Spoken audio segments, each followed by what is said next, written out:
Assalamualaikum warahmatullahi wabarakatuh. Perkenalkan, nama saya Ahmad Nizal Kahimanan dengan NIM 2541104020055. Saya dari kelas 2 Pak IP.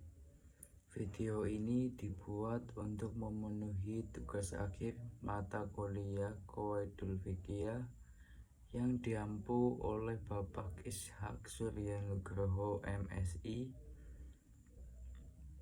Pada video ini saya akan membahas 3 pembahasan utama, yaitu yang pertama, pengertian Qawaidul Fiqhiyah secara bahasa dan istilah. Yang kedua, sejarah perkembangan Qawaidul Fiqhiyah. Dan yang ketiga, 5 kaidah utama Qawaidul Fiqhiyah dan contohnya dalam kehidupan sehari-hari.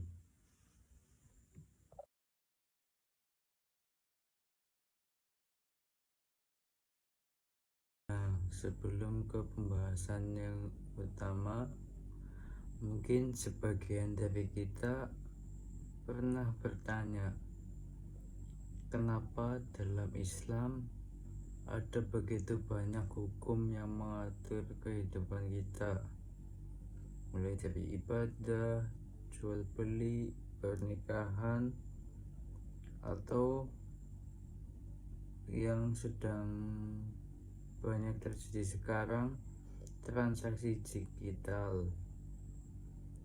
Nah, agar hukum-hukum tersebut lebih mudah dipahami, para ulama membuat suatu rumusan yang disebut Qawaid Fiqhiyah atau kaidah-kaidah fikih.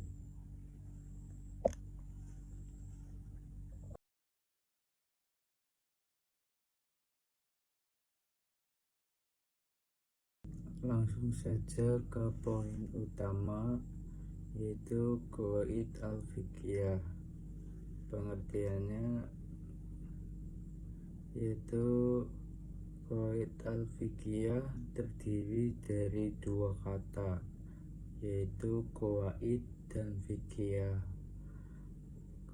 Al-qawaid adalah bentuk jamak dari kata kaidah yang berarti dasar, fondasi, atau patokan.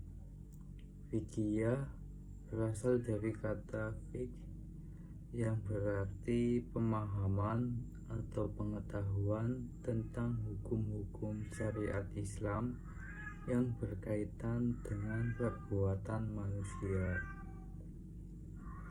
Jadi secara bahasa, Qawaid al-Fiqhiyah berarti dasar-dasar atau aturan umum dalam ilmu fikih. Contoh seperti dalam bangunan, sebuah rumah harus memiliki fondasi agar kokoh. Begitu pula dalam fikih, berbagai hukum Islam memiliki dasar atau kaidah yang menjadi landasan dalam menentukan hukum suatu perkara.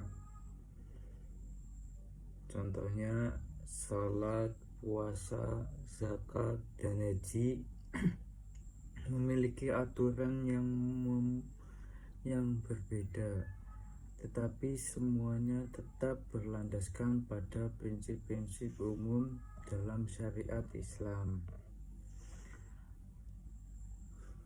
Secara istilah, Qawaid al-Fiqhiyah adalah hukum atau prinsip umum yang mencakup banyak permasalahan fikih, sehingga hukum dari berbagai kasus dapat diketahui melalui kaidah tersebut. Artinya, Qawaid al-Fiqhiyah merupakan aturan umum yang digunakan untuk memahami dan menyelesaikan berbagai persoalan hukum Islam. Misalnya, al-umuru bimaqasidiha, segala sesuatu tergantung pada niatnya. Dari satu kaidah ini dapat diketahui hukum berbagai perbuatan seperti sedekah, wakaf, hibah, menuntut ilmu, bekerja. Semua perbuatan tersebut akan dinilai berdasarkan niat pelakunya. Contoh lainnya, seseorang bekerja sebagai guru dengan niat mencari nafkah halal dan mengajar ilmu yang bermanfaat, maka pekerjaannya bernilai ibadah.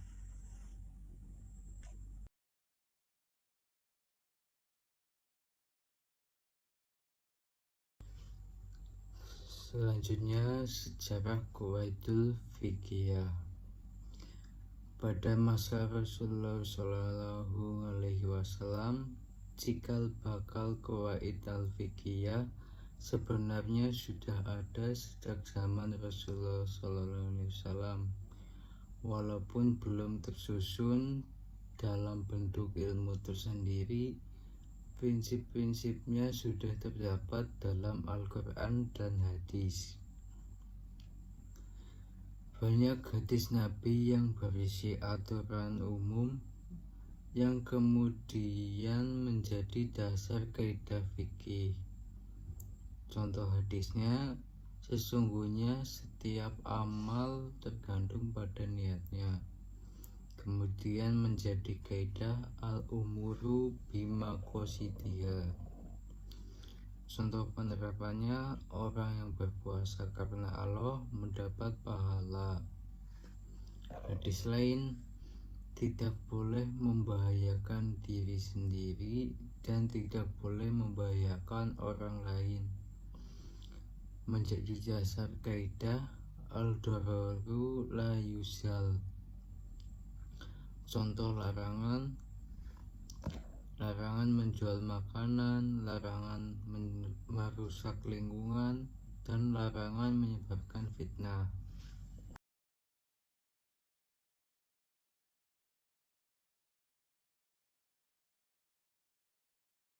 Selanjutnya, pada masa sahabat, setelah Rasulullah wafat, Islam berkembang ke berbagai wilayah sehingga muncul persoalan baru yang belum pernah terjadi sebelumnya. Para sahabat menggunakan prinsip-prinsip umum dari Al-Quran dan hadis untuk menyelesaikan masalah tersebut. Contoh, menentukan hukum transaksi baru yang belum ada pada masa Nabi. Contoh yang kedua, menentukan hukum pengelolaan tanah di daerah yang baru ditaklukkan. Contoh yang ketiga, menentukan kebijakan pemerintahan yang bertujuan untuk kemaslahatan umum. Para sahabat tidak hanya melihat teks hukum secara literal, tetapi juga mempertimbangkan tujuan syariat.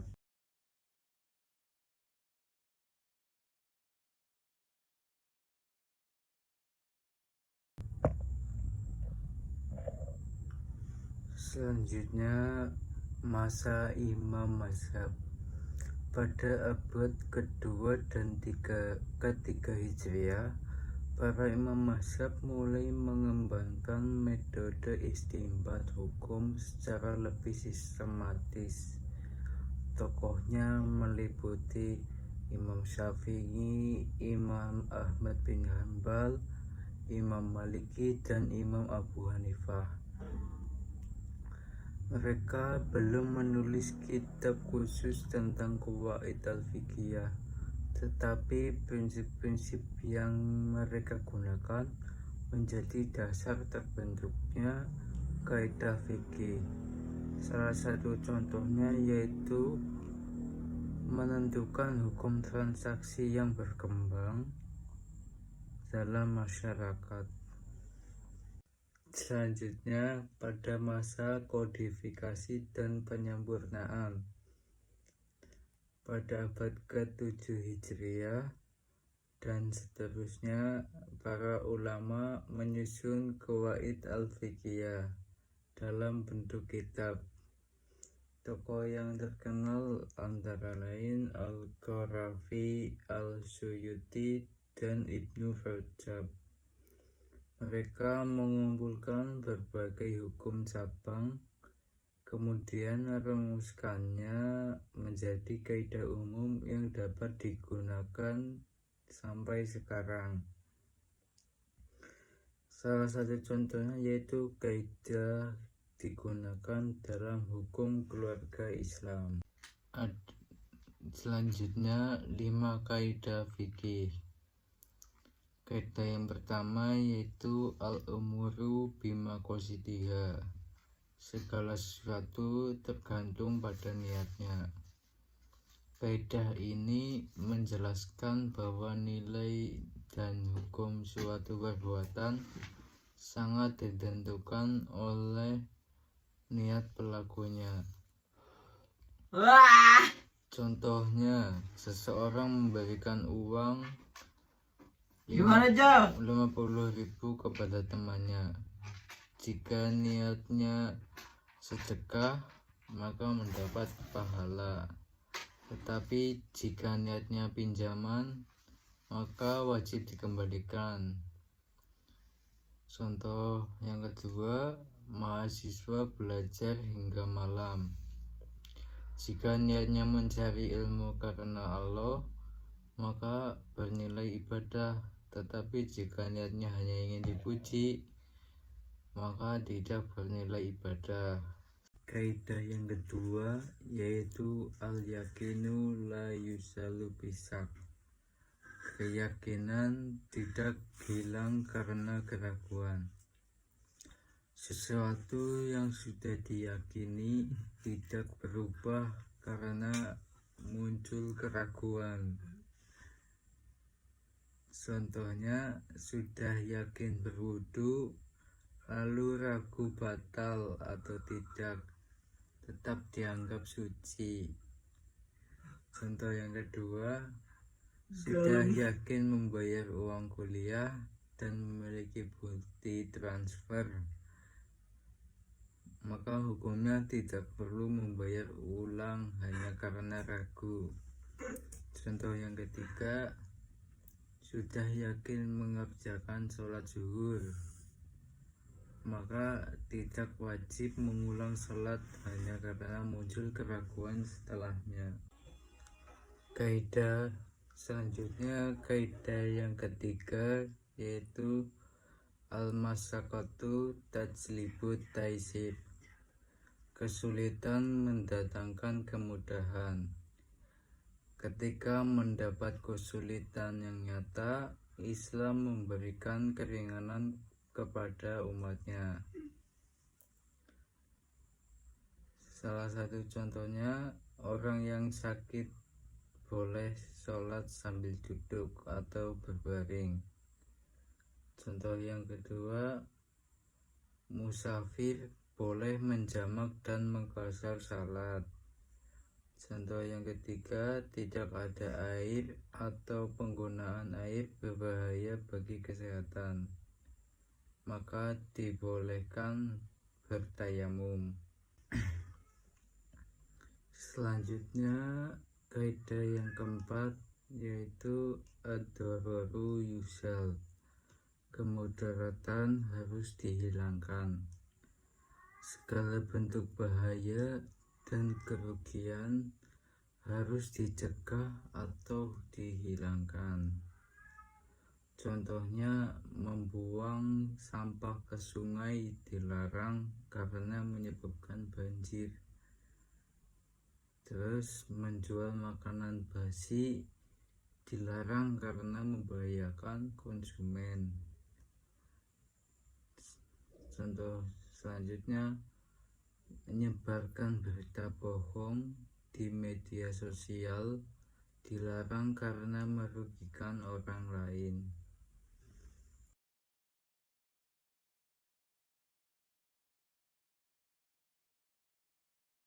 Selanjutnya, al-'adatu muhakamah.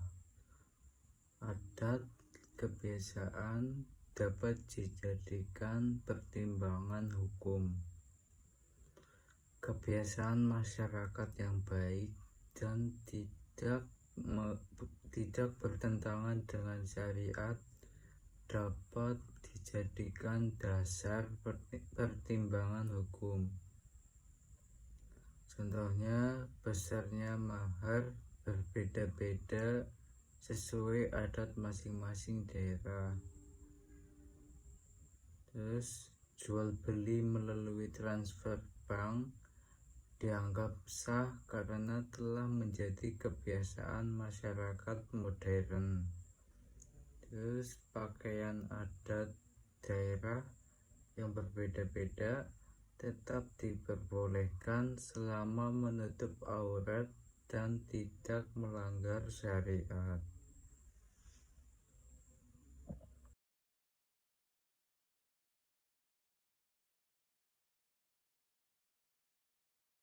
Kesimpulannya, qawaid al-fiqhiyah merupakan kaidah-kaidah umum yang menjadi dasar dalam memahami hukum Islam.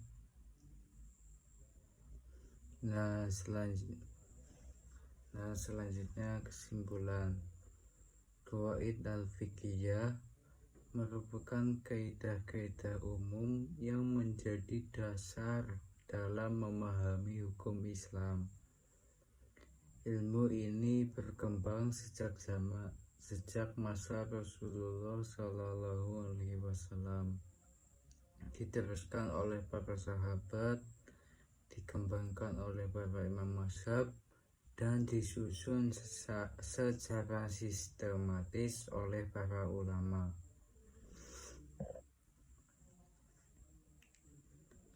Kelima kaidah ini sangat penting karena membantu umat Islam memahami dan menerapkan hukum syariat dalam berbagai aspek kehidupan, baik ibadah, pendidikan, ekonomi, maupun kehidupan bermasyarakat.